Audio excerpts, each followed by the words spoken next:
जय हिंद बच्चों। आज हम एनसीईआरटी के कक्षा 6 की गणित की किताब का पहला अध्याय अपनी संख्याओं की जानकारी पढ़ने वाले हैं। सबसे पहले हम इसकी भूमिका जान लेते हैं, क्या होता है अपनी संख्याओं की जानकारी के बारे में। अपन इसकी भूमिका जान लेते हैं। भूमिका 1.1 वस्तुओं को गिनना अब हमारे लिए सरल हो गया है।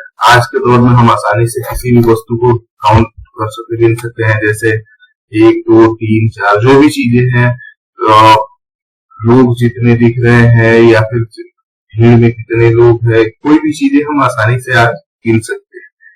हम बड़ी से बड़ी संख्याओं को भी गिन सकते हैं, जैसे स्कूल में कितने विद्यार्थी बैठे हैं या कितने विद्यार्थी रहते हैं, उनकी संख्या क्या है।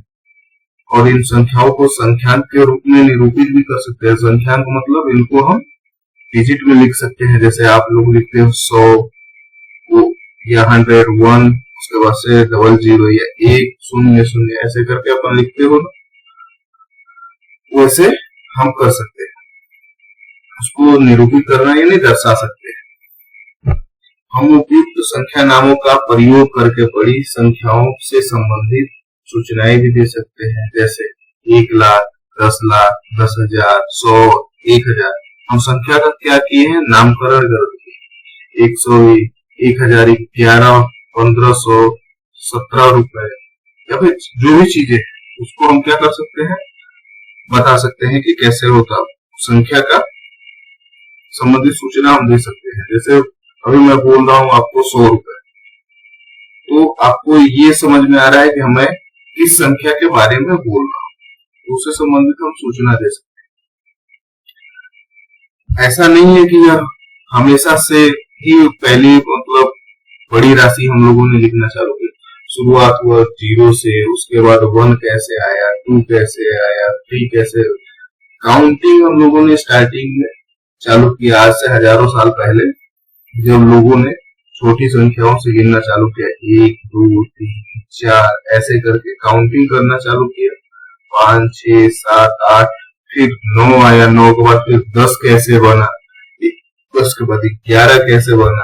ये सारी चीजें हैं, इनको धीरे धीरे इसमें समय लगा और लोगों ने उस संख्याओं को बड़ी संख्या के रूप में कार्य करना सीखा और उनको संकेतों में यानी लिख के व्यक्त करना सीखा। जैसे हम अंक में लिखते हैं, वो अंकों में लिखना चालू किया। आज के दौर में जैसे हम अंक में लिखते हैं। मानव प्राणियों के सामूहिक प्रयास के कारण संभव हो सका। यह जितने लोग हैं उनके सभी के सामूहिक प्रयास के कारण संभव हो सका। और यह रास्ता जो था, ये संख्या बनाना, संख्या के बारे में समझना, ये आसान नहीं था, काफी संघर्षपूर्ण था। इसके लिए काफी सोचना पड़ता था, काफी रिसर्च करना पड़ता था लोगों को, तो जाके ये चीजें हुई। वास्तव में संपूर्ण गणित का जो विकास हुआ, इसी रूप में समझा जा सकता है कि कैसे कैसे विकास हुआ। जैसे संख्या तो लोगों ने बना ली, फिर उसको जोड़े कैसे, घटाए कैसे, जोड़ क्या होता, घटाओ क्या होता, फिर गुणनफल क्या होता, फिर उसको भाग कैसे दे, ये सब क्या होता है, इन सब चीजों के बारे में धीरे धीरे लोगों ने सीखा। जैसे जैसे मानव उन्नति की, वैसे वैसे गणित की आवश्यकता बढ़ती गई। जैसे हम कोई चीज क्रय करने चालू कर दिए, या फिर किसी चीज का माप करना चालू कर दिए, या फिर बड़े पैमाने पर हम लोगों ने गिनती चालू कर दी, तो इस वजह से हमें गणित की आवश्यकता बढ़ती गई। उसी के परिणाम स्वरूप हमने गणित को विकास में भी तेजी हुआ करी। हम संख्याओं का प्रयोग करते हैं और उनके बारे में अनेक बातें जानते हैं। आज के दौर में हम कितनी भी संख्या लिखते हैं उसके बारे में जानते हैं, उसको काउंट कर सकते हैं। इकाई, दहाई, सैकड़ा, 1000, 10,000, लाख ऐसे करके हम काउंट भी कर सकते हैं उसको, इकाई को। संख्याएं प्रत्यक्ष वस्तुओं को गिनने में हमारी सहायता करती है। जैसे जितनी वस्तुएं हमें दिख रही है उनको गिनने में क्या करती है, संख्या सहायता करती है। जैसे ये एक लड़की है, इसके 2 आंख दिख रहे हैं, तो इनको हम 2 आंख गिन सकते हैं। 1 नाक दिख रही, 1 कान दिख रहा, 2 चोटी दिख रही, तो ये क्या है, ये काउंटिंग है। हम काउंट कर सकते हैं जो चीजें दिख रहा।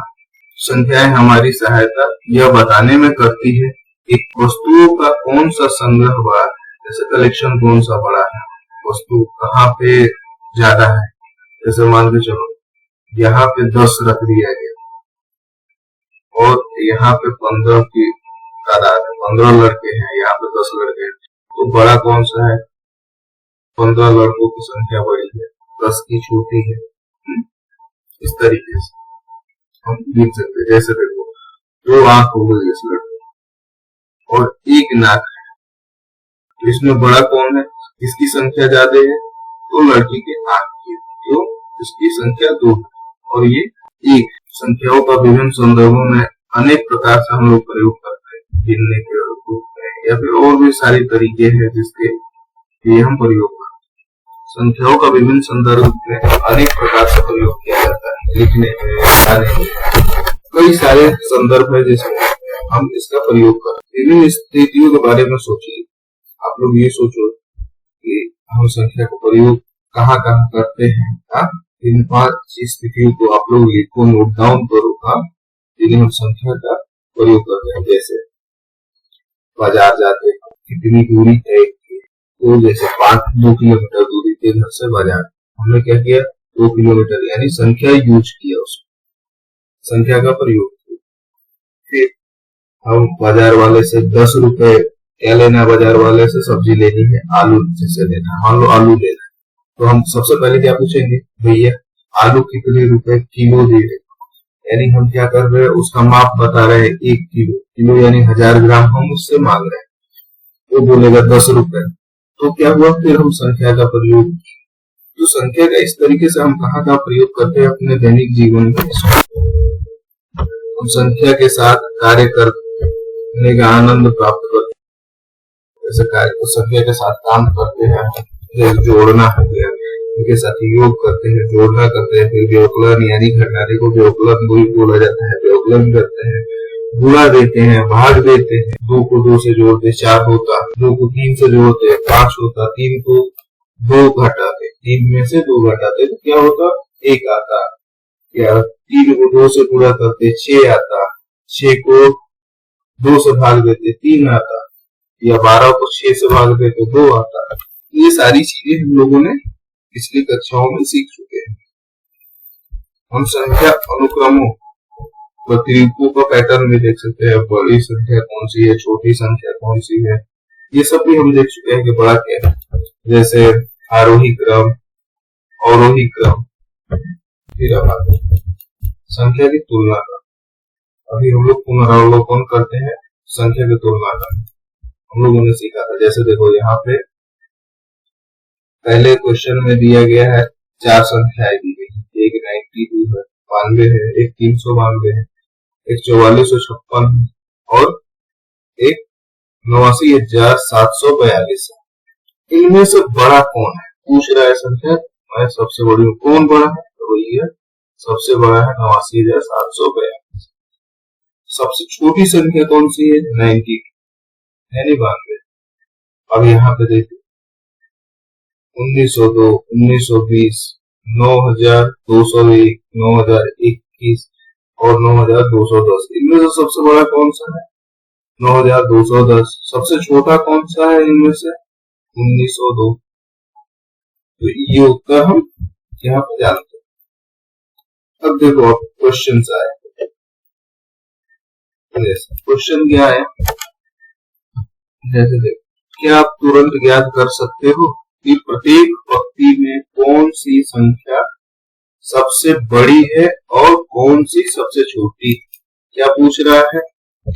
इसमें दिया गया ये जो पंक्ति दी गई है, इसमें कितनी संख्याएं दी गई? 1, 2, 3, 4, 5। इन 5 संख्याओं में से सबसे बड़ी संख्या कौन सी है और सबसे छोटी संख्या है? जैसे देखो इसका उत्तर दिया गया 59,785 सबसे बड़ा है और 18 सबसे छोटी है संख्या। क्यों? 18 सबसे छोटा है, इस वजह से सबसे छोटी संख्या में लिखा गया। अब जैसे देखो अब दूसरा क्वेश्चन है 1473, 89,423, 100, 5,310। अब इसमें उत्तर क्या होगा? सबसे छोटा पहले देखते कौन सा है। सबसे छोटा है 100। अब इससे बड़ा क्या है? 310। इससे बड़ा क्या है 1473, इससे बड़ा क्या है 5000, और इससे बड़ा क्या है 89,423। यानी सबसे बड़ी संख्या कौन सी हो गई 89,423, सबसे छोटी कौन सी हो गई 100। फिर आते हैं तीसरे पे, इसमें भी 5 संख्याएं दी गई है 1834, 75,284, 111, 2,333, 450। अब इसमें देखो, सबसे पहले इसमें सबसे छोटा क्या है, हमें सबसे बड़ा ज्ञात करना है, तो पहले क्या करेंगे सबसे छोटा क्या है। सबसे छोटा ये है 111, इससे बड़ा कौन सा हो गया 450 हो गया इससे बड़ा। फिर इससे बड़ा क्या हो गया 450 से 1834 हुई बड़ी। इससे बड़ा फिर क्या हुआ 2333, यानी इससे भी बड़ा ये है क्या है 75,284। यानी सबसे बड़ी, इन पांचों में सबसे बड़ी संख्या कौन सी निकल आई 75,284। सबसे छोटा कौन सा रह गया, सबसे छोटा 111। फिर चौथा 2853, 76,191, 9,999, 12,002, 124। अब इसमें सबसे छोटा कौन सा है 124। इसके बाद क्या आता 2853, इसके बाद 7,691। इससे बड़ा संख्या कौन सा हो गया 9,999 है या 12,202, 9,999। यानी सबसे बड़ी संख्या कौन सी हो गई 12,202। इन पांचों में सबसे बड़ी संख्या 12,202। सबसे छोटा कौन सा हो गया 124। यही क्वेश्चन में पूछा था, क्या पूछा था सबसे बड़ी संख्या कौन सी है और सबसे छोटी संख्या कौन सी है। और हम सबसे पहले क्या याद करेंगे सबसे छोटी कौन है, उसके बाद उससे बड़ा, यानी सबसे बड़ा क्या आ जाएगा, अपने को आसानी से निकल आएगा कि सबसे बड़ा कौन सा है। ठीक है, ये सरल था, समझ में आ गया। ये अब आगे बढ़ते हैं। यह हमने केवल अंकों की संख्या को देखकर ही उत्तर ज्ञात कर लिया। जैसे अंक देखें, अंक देख के एक तरीका और है इसको उत्तर ज्ञात करने का। ये कितना अंक है, 111 है, फिर 310, ये अंक हम देख के ज्ञात कर, ठीक है। या फिर इसको हम देखे कितना है, इकाई, दहाई, सैकड़ा, फिर इकाई, दहाई, सैकड़ा, हजार। फिर यहाँ पे देखे हम इकाई, दहाई, सैकड़ा, फिर देखे इकाई, दहाई, सैकड़ा, हजार, 10,000। फिर यहाँ पे देखे इकाई, दहाई, सैकड़ा, हजार, यानी सबसे बड़ा क्या हो गया ये 10,000। ठीक है ना, 10,000 में संख्या यानी 75,284 सबसे बड़ा ये हो गया। एक ये तरीका है। अब सबसे छोटा यानी इकाई, दहाई, सैकड़ा, सैकड़े में दो संख्या है 450 और 111। 450 और 111 में सबसे छोटा कौन सा हो गया 111। ऐसे भी हम याद कर सकते। अब देखो हम 4,875 और 3,542 की तुलना किस प्रकार करते हैं। दोनों के अंक समान है, जैसे ये भी इकाई, दहाई, सैकड़ा, हजार, हजार में ये भी है। फिर ये है क्या इकाई, दहाई, सैकड़ा, हजार, यानी क्या है ये भी हजार में है। अब इसकी तुलना कैसे हम करेंगे, अब यहाँ पे देखेंगे हजार के स्थान पे कौन सी संख्या है, यहाँ पे 3 है, यहाँ पे क्या है 4 है, यानी सबसे बड़ा कौन सा है इन अंकों में, हजार के स्थान पे 4, तो सबसे बड़ी संख्या कौन सी हो जाएगी ऑटोमेटिक 4। समझ आया। अब देखो जैसे यहाँ पे है, यहाँ पे दो संख्या दे दी गई है 4,875 और 4,582। अब इसमें हम कैसे तुलना करेंगे, इसमें तो इकाई, दहाई, सैकड़ा, हजार, ये भी हजार है, इकाई, दहाई, सैकड़ा, हजार, ये भी हजार है। इसमें यहाँ पे भी हजार पे यहाँ पे 4 है, यहाँ पे हजार पे क्या है 4 है, यानी दोनों अंक बराबर है, 4-4 है। तो फिर इसकी तुलना हम कैसे करेंगे? फिर आएंगे सैकड़ा का हम अंक देखेंगे। इसके सैकड़े के अंक में क्या है? इसके सैकड़े के अंक में 8 है और इसके सैकड़े के अंक में क्या है? 5 है। इनमें से कौन सा बड़ा है सैकड़े में? तो 8, यानी कौन सी संख्या बड़ी हो गई? ये। आसान है, बिल्कुल आसानी से आप ये निकाल सकते। ठीक है, अब आते हैं यहाँ पे दो संख्याएं और दी गई है, 4875, 4889। अब इसमें देखो, इकाई, दहाई, सैकड़ा, हजार। अब यहाँ पे हजार में क्या है? 4। यहाँ पे हजार वाले स्थान पे क्या है? 4। यहाँ पे क्या है? 4, यानी ये दोनों बराबर हो गया। फिर यहाँ पे क्या है? सैकड़े पे 8, यहाँ पे सैकड़े पे क्या है? 8, यानी ये भी बराबर हो गया। फिर हम कहा आएंगे दशम पे। अब दशम पे देखो, यहाँ पे 7 है, यहाँ पे 8 है, यानी इसमें से बड़ा कौन हुआ? ये 8, यानी संख्या कौन सी बड़ी हो जाएगी? ये। समझ आया? फिर देखो, हमने ये दो स्थान देखा, हजार और सैकड़ा, दोनों में सेम है, हजार और सैकड़ा। तो फिर हम कहा आएंगे? दहाई पे। दहाई में बड़ा कौन है?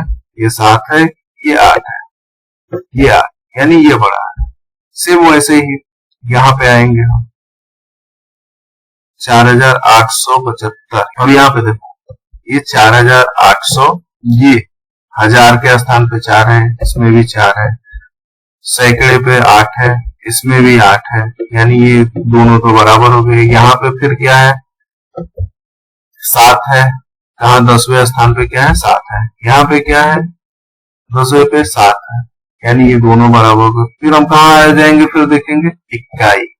इकाई पे इसमें 5 है और इसमें क्या है? 9 है। 9 और 5 में बड़ा कौन है? 9, यानी संख्या बड़ी कौन सी हो जाएगी? ये 4879। अब ये एक्सरसाइज है, एक समूह में सबसे बड़ी और सबसे छोटी संख्या ज्ञात कीजिए, जैसे हमने बताया था। अब इसमें क्या है? 4 समूह दिए गए हैं। अब इसमें सबसे छोटी और सबसे बड़ी संख्या हमको ज्ञात करनी है। तो कैसे करेंगे? सैकड़े की तुलना पहले क्या करेंगे? अब हजार में है, हजार की तुलना करेंगे। फिर क्या करेंगे? सैकड़े की तुलना करेंगे। फिर क्या करेंगे? 10वें की तुलना करेंगे। ठीक है, जैसे देखो यहाँ पे हजार, 4 4 4 4, यानी ये सभी हजार का तो अंक बराबर है इनका। फिर अब इसमें क्या है? सैकड़े में यहाँ पे 5 है, यहाँ पे 8 है, यहाँ पे 3 है, यहाँ पे 4 है। अब इनमें देखेंगे सबसे बड़ा कौन है? सबसे बड़ा 8 है, तो यानी सबसे बड़ी संख्या कौन सी हो गई?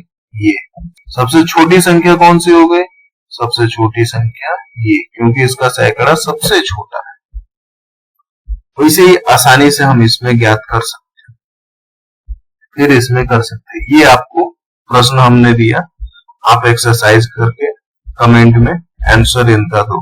इनका बी, सी और डी, ये 3 का आंसर आप कमेंट सेक्शन में दे सकते हो। ठीक है, आज के लिए बस इतना ही, फिर मिलते हैं नेक्स्ट क्लास में। धन्यवाद।